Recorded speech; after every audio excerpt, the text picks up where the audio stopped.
ધારો કે તમારી પાસે સમાન વિધેયની પહેલી વ્યાખ્યા આપણે જોઈ લઈએ કે સમાન વિધેય કોને કહેવાય. તો ધારો કે એફ અને જી બે વિધેયો તમને આપેલા છે અને એફ અને જીમાંથી તમે કોઈ એક ઘટકની પસંદગી કરો છો પ્રદેશગણમાંથી. હવે પ્રદેશગણમાંથી તમે કોઈ પણ ઘટકની પસંદગી કરો ત્યારે તે ઘટકના મળતા પ્રતિબિંબો બંનેમાં એનો જવાબ એ સમાન થતો હોય. બરાબર, તો આપણે એવું કહી શકીએ કે આપેલું વિધેય એ સમાન વિધેય છે. હવે સમાન વિધેય માટે આપણે ઉદાહરણ પણ લઈ શકીએ કે સમાન વિધેય કયા પ્રકારનું હોઈ શકે.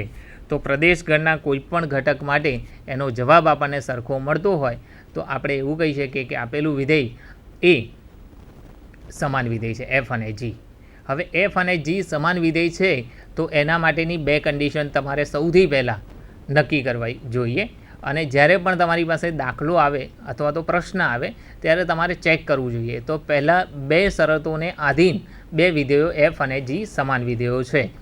એનો સૌથી પહેલો ધ્યાનમાં રાખવા જેવો મુદ્દો એ એક છે કે એફ અને જી બંને એક જ પ્રદેશ પર વ્યાખ્યાયિત હોવા જોઈએ.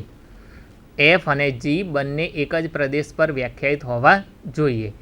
અને પછી બીજો મુદ્દો એ આવે કે કોઈપણ ઘટક પ્રદેશગણનો એ બિલોંગ્સ ટુ એ માટે એફ અને જી બંનેના પ્રતિબિંબો એટલે કે એના જવાબો પણ સરખા આવવા જોઈએ. તો તમે એમ કહી શકો કે એફ અને જી સમાન વિધેયો છે. હવે ધારો કે આપણે ઉદાહરણ લઈએ કે એફ એક્સ બરાબર તમારી પાસે આ પ્રકારે આપ્યું છે. એફ એક્સ બરાબર એક્સ સ્ક્વેર માઇનસ 4 અને એક્સ માઇનસ 2. અહીંયા તમને એવું આપ્યું કે ઝેડ બરાબર Z x belongs to Z minus 2 એવું તમને આપ્યું છે. હવે x belongs to Z minus 2 તમને કેમ આપ્યું એ આપણને પ્રશ્ન થાય કે જો તમે એક્સની કિંમત 2 અહીંયા મૂકી દો છો તો એનો છેદ શૂન્ય થઈ જાય છે. હવે છેદ શૂન્ય થઈ જાય તો આપણે એનો જવાબ મેળવી શકતા નથી. હવે જીએક્સ બરાબર તમને કોઈ વિધેય એવું આપ્યું કે જીએક્સ બરાબર એક્સ પ્લસ 2 અને અહીંયા આપ્યું કે એક્સ બિલોંગ્સ ટુ ઝેડ.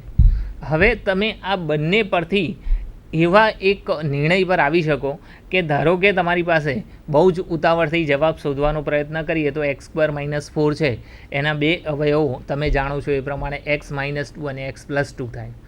તમે એક્સ માઇનસ 2 ઉપર અને નીચે છે બંનેને કેન્સલ કરી નાખો તો તમારો જવાબ એક્સ પ્લસ 2 આવી જાય. હવે તમે જોઈને એવું કહી શકો કે એક્સ પ્લસ 2 ઉપર પણ છે અને નીચે પણ છે.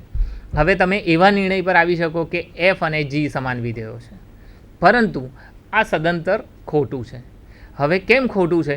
તો તમારે પહેલી શરતને ચેક કરવાની તમે ભૂલી ગયા છો. હવે ભૂલી શું ગયા છો? તો આપણો પ્રશ્ન એ છે કે એફ અને જી બંને એક જ પ્રદેશ પર વ્યાખ્યાયિત હોવા જોઈએ. હવે તમે ઉદાહરણમાં જુઓ કે આ એવું આપેલું છે કે x belongs to Z minus 2 તો એનો પ્રદેશ કયો કહેવાય? તો પ્રદેશ એવું કહેવાય કે એક્સના તમામ ઘટકો ઝેડમાંથી લેવા પરંતુ 2 ન લેવા. અને બીજામાં એવું આપ્યું છે કે એક્સ બિલોંગ્સ ટુ ઝેડ તો એનો મતલબ તમે શું કરો છો કે એક્સની તમામ કિંમતો તમે ગણ ઝેડમાંથી લઈ શકો છો.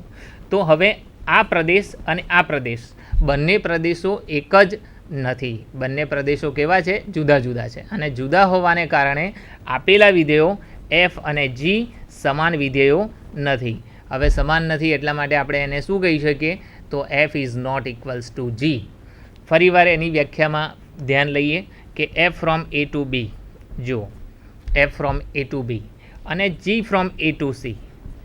હવે અહીંયા તમે લક્ષમાં લો કે આપણને એનો પ્રદેશ છે એ બંને બાજુ એ અને એ આપેલા છે. એટલે એનો અર્થ એવો કરી શકીએ આપણે કે એફ અને જી એક જ પ્રદેશ પર વ્યાખ્યાયિત છે. હવે ધારો કે એફ એક્સ બરાબર તમે એક્સ સ્ક્વેર લો છો અને જી એક્સ બરાબર તમારી પાસે ધારો કે 5x માઇનસ 6 છે. હવે એક્સ બિલોંગ્સ ટુ 2 3 આપણે લઈએ છીએ. X belongs to 2 3. હવે તમે જુઓ, બરાબર ધ્યાનથી જુઓ કે આપણને જે ઉદાહરણ આપ્યું છે, જે દાખલો આપ્યો છે એ એફ અને જી એક જ પ્રદેશ પર વ્યાખ્યાયિત છે. હવે એક જ પ્રદેશમાં પણ પાછું સાથે આપેલું છે કે એક્સ બિલોંગ્સ ટુ 2 3 એટલે 2 અને 3 એ આપણે ઘટકની પસંદગી કરવાની છે. હવે તમે જવાબમાં જુઓ કે ધારો કે એક્સની કિંમત આપણે 2 મૂકીએ છીએ. એક્સની કિંમત જ્યારે તમે 2 મૂકો છો તે વખતે F2 બરાબર જવાબ આવે છે 4. કેટલો જવાબ આવે છે? 4. અને G2 જીની કિંમત પણ જીમાં એક્સની કિંમત 2 મૂકો તો અહીંયા 2 મૂકવાથી 5 ગુણ્યા 2 10, 10 ઓછા 6 એટલે 4. આ બંનેના જવાબ આપણી પાસે કેવા આવ્યા? સરખા આવ્યા. હવે એવી જ રીતે તમે 3 મૂકો છો, જેને આપણે F3 અને G3 કહીએ છીએ.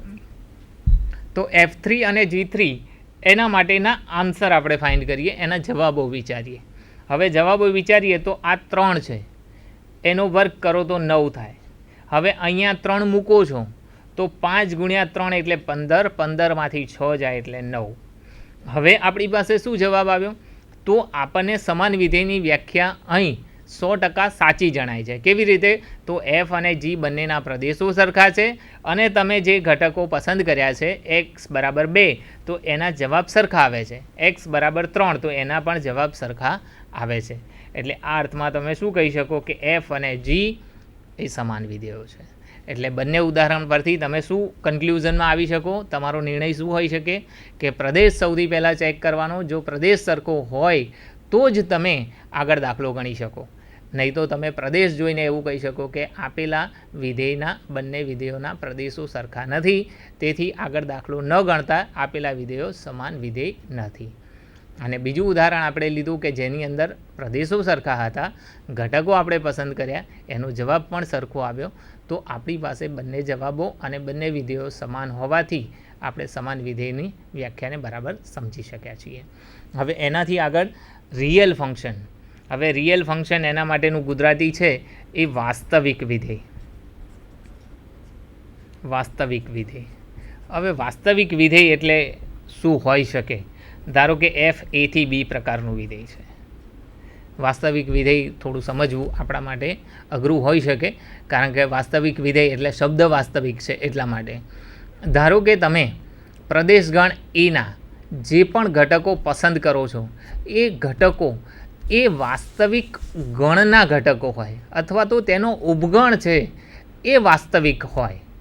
સાંભળજો બરાબર કે F A થી B પ્રકારનું વિધેય છે અને પ્રદેશ એ ના ઘટકોનો ગણ એ પણ વાસ્તવિક ગણ હોય અથવા એનો ઉપગણ પણ વાસ્તવિક ગણ હોય તો આપણે એવું કહી શકીએ કે આપેલું વિધેય જે F છે એ વાસ્તવિક ચલનું વિધેય છે. પણ આપણો પ્રશ્ન એ નથી કે વાસ્તવિક ચલનું વિધેય, આપણે પ્રશ્ન એ છે કે વાસ્તવિક વિધેય કોને કહેવાય.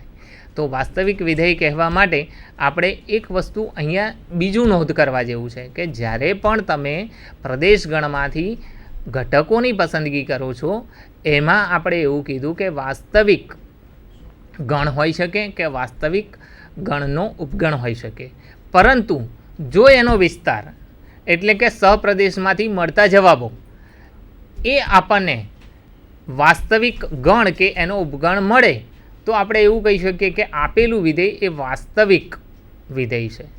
હવે પ્રશ્ન કેવો બન્યો કે F A થી B પ્રકારનું વિધેય છે, એમાં પર્ટિક્યુલર આપણે એવું વિચારવાનું કે એ જે વિધેય છે અથવા તો એનો પ્રદેશ છે એ વાસ્તવિક ગણ અથવા તો તેનો ઉપગણ હોવો જોઈએ. અને પછી એના પ્રતિબિંબો, તો પ્રતિબિંબો પણ આપણને વાસ્તવિક ગણ અથવા વાસ્તવિક ગણનો ઉપગણ મળવો જોઈએ. તો આપણે એને એવું કહી શકીએ કે આપેલું વિધેય એ વાસ્તવિક વિધેય છે. ધારો કે તમે એમ લખી શકો કે F from N to Z. હવે F from N to Z અથવા તો F from N to R એવું આપણે લઈએ. ચલો કે F from N to R. હવે F એ N થી Rનું વિધેય છે. હવે જ્યારે N એ પ્રદેશ છે તો N જ્યારે પ્રદેશ છે ત્યારે તમે એવું કહી શકો કે N એ Rનો ઉપગણ છે. હવે N એટલે શું એ આપણો પ્રશ્ન છે કે Nને આપણે એવું કહી શકીએ કે નેચરલ નંબર્સ એટલે પ્રાકૃતિક સંખ્યાનો ગણ. એટલે ધારો કે તમે x બરાબર 1 2 3 4 5 વગેરે ધન સંખ્યાઓ લો છો તો એને પ્રાકૃતિક સંખ્યા કહી શકાય. અને પ્રાકૃતિક સંખ્યાનો ગણ એટલે n છે અને n છે એ Rનો ઉપગણ છે. R એટલે શું છે? તો R એ વાસ્તવિક સંખ્યાનો ગણ છે. એટલે તમારી પાસે n જે છે એ વાસ્તવિક સંખ્યાનો ઉપગણ છે અને જે જવાબ તમે પ્રદેશમાંથી શોધવા માગો છો સહપ્રદેશમાંથી એ ખુદ વાસ્તવિક સંખ્યાનો ગણ છે. એટલા માટે આપણે એવું કહી શકીએ કે આપેલું વિધેય એ વાસ્તવિક વિધેય છે. હવે પછીનો નેક્સ્ટ આપણે નવી વ્યાખ્યા જે જોઈ રહ્યા છે એ વ્યાખ્યા છે બ્રેક ઇવન પોઈન્ટ. હવે બ્રેક ઇવન પોઈન્ટનું ગુજરાતી સમતૂટ બિંદુ થાય છે. હવે સમતૂટ બિંદુને આપણે થોડું સમજવું, વિસ્તૃત એ બહુ જ જરૂરી છે. કોમર્સના વિદ્યાર્થીઓ માટે આ અજાણ નથી, પણ તેમ છતાં આપણે એના વિશે થોડી ચર્ચા કરી લઈએ. જ્યારે પણ કોઈ કંપની કામ કરતી હોય તો તે વખતે એ પોતે ખર્ચ અને આવક બે ઉપર પોતાનું ધ્યાન કેન્દ્રિત કરે છે. હવે જ્યારે પણ તમારી પાસે આવક વધારે હોય કંપની પાસે અને ખર્ચ ઓછો હોય, ત્યારે તમે એવું કહી શકો કે એ નફો કરે છે. ધારો કે સમજો કે કોઈ એક કંપનીની આવક 1 લાખ રૂપિયા છે અને એનો ખર્ચ 50,000 રૂપિયા છે, તો તમે એવું કહી શકો કે આવક વધારે છે અને ખર્ચ ઓછો છે એટલે નફો થઈ શકે. હવે એનાથી વિરુદ્ધ તમે વિચારો કે ધારો કે કંપનીની આવક 50,000 છે પરંતુ એનો ખર્ચ 1 લાખ રૂપિયા છે. હવે જ્યારે તમે એમ કહો છો કે આવક ઓછી છે અને ખર્ચ વધારે છે, તો આપણે એવું કહી શકીએ કે આપેલું વિધેય અથવા તો આપણે એવું કહી શકીએ કે આમાં જે આપણને મળે છે એ નફો નથી મળતો, આપણને ખોટ મળે છે. એટલે જ્યારે તમે નફાનો વિકલ્પ વિચારો છો ત્યારે તમારી આવક વધારે અને ખર્ચ ઓછો હોય. જ્યારે તમે નુકસાનની વાત કરો છો ત્યારે તમારો ખર્ચ વધારે હોય અને આવક ઓછી હોય. એટલે આપણે શાબ્દિક રીતે એને સંકેતની ભાષામાં દર્શાવીએ તો એવું કહી શકીએ કે જ્યારે RX, હવે RX એટલે આવક, બરાબર, આવક તમારી વધારે હોય, બરાબર, કોના કરતાં? તો ખર્ચ કરતાં. ખર્ચના વિધેયને આપણે CX વડે દર્શાવીએ છીએ. તો RX ગ્રેટર દેન CX તો આપણને નફો મળે. જો નફો શોધવો હોય તો તમે એવું પણ કરી શકો કે R - C એટલે આવક ઓછા ખર્ચ, બરાબર. ત્યાર પછી તમે બીજો મુદ્દો એવો વિચારી શકો કે ખોટ ક્યારે ગઈ હશે, નુકસાન ક્યારે ગયું હશે.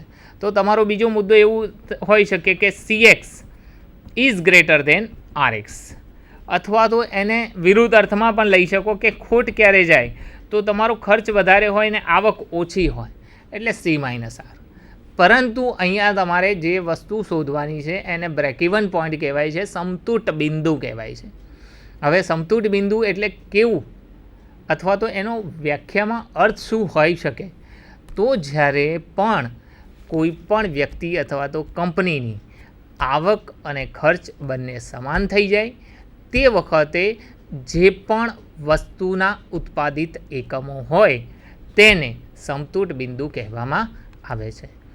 ફરી એકવાર સમજી લો, જે એક્સની કિંમત એટલે કે એક્સની કિંમત એટલે ઉત્પાદિત એકમો, ઉત્પાદિત એકમો આપણી પાસે જેટલા પણ થયા હોય અને તે વખતે આવક અને ખર્ચ બંને સરખા થઈ જાય. જેવી રીતે આપણે ઉદાહરણ લીધું કે કોઈ એક કંપનીની આવક 1 લાખ રૂપિયા છે અને તે જ તબક્કે એનો ખર્ચ પણ 1 લાખ રૂપિયા થઈ જાય તો તમે એવું કહી શકો કે આવક અને ખર્ચ બંને સમાન છે. હવે આવક અને ખર્ચ બંને સમાન હોય તો તે વખતે મળતી એક્સની કિંમતને સમતૂટ બિંદુ અથવા તો બ્રેક ઇવન પોઈન્ટ એવું તમે કહી શકો છો, બરાબર. હવે એના પછી આગળ વધીએ. હવે આપણી પાસે નવો એક દાખલો છે કે જેની અંદર આપણે અલગ અલગ કિંમતો પરથી આપણે દાખલાના જવાબ શોધીએ છીએ. ધારો કે તમને આપેલું છે કે fx બરાબર 1/x, બરાબર, fx બરાબર 1/x. હવે તમારે કિંમત શોધવાની છે. એ કોની કિંમત શોધવાની છે? તો fx + 1 - fx - 1. હવે એની કિંમત શોધવાની છે. સ્ક્રીન ઉપર તમે જોઈ શકો છો કે તમને જે દાખલો આપ્યો છે એ દાખલા તરફ નજર કરો. તો દાખલા ઉપર નજર કરતાં આપણને એવું મળે છે કે if fx = 1/x, x belongs to z - -101, then find the value of f x + 1 - fx - 1.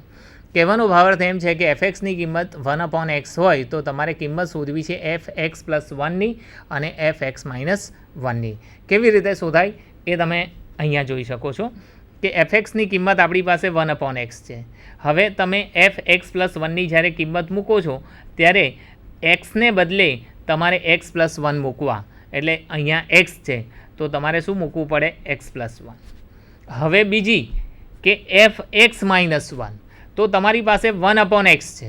હવે 1/x છે ને એટલા માટે તમારે અહીંયા કિંમત શેની જોઈએ છે? તો fx - 1ની કિંમત જોઈએ છે. એટલે જ્યાં પણ તમને x જોવા મળે છે ત્યાં તમે શું કરશો? તો x - 1 મૂકશો. હવે શું કરશો? તો બંનેમાંથી તમે લસા લઈ શકો છો, x + 1 અને x - 1, બરાબર ને. હવે આપણે ગુજરાતીમાં શબ્દ વાપરીએ તો ચોકડી ગુણાકાર કરી શકીએ. એટલે અહીંયા એક્સ માઇનસ વન આ જગ્યાએ છે અને એક સાથે ગુણીએ એટલે અહીંયા એક્સ માઇનસ વન થશે. હવે બીજું કે અહીંયા ચિહ્ન માઇનસ છે. હવે આ એક્સ પ્લસ વન છે એને જો તમે સામે ગુણાકારમાં લઈ જાઓ તો શું બને કે અહીંયા એક્સ પ્લસ વન આવી જાય, પરંતુ આપણી પાસે આગળનું ચિહ્ન કેવું છે? માઇનસ છે. એટલા માટે તમે શું લખી શકો? Minus x minus one. અહીંયા બિલકુલ સમજવા જેવી બાબત છે કે તમારી પાસે અહીંયા એક્સ પ્લસ વન છે, પરંતુ અહીંયા લઈ જતાં બંને માઇનસ અને માઇનસ કેમ થાય છે? તો આગળનું ચિહ્ન માઇનસ છે એટલે માઇનસ એક્સ અને માઇનસ વન બંને પ્લસ હોવા છતાં પણ. હવે તમે શું કરી શકો છો? તો એક્સ પ્લસ છે અને એક્સ માઇનસ છે, બંનેને કેન્સલ કરી શકાય? કરી શકાય. માઇનસ વન અને માઇનસ વન એટલે કેટલા કહેવાય? તો -2. હવે આપણી પાસે એવો નિયમ છે કે એક્સ વત્તા 1 અને એક્સ ઓછા 1.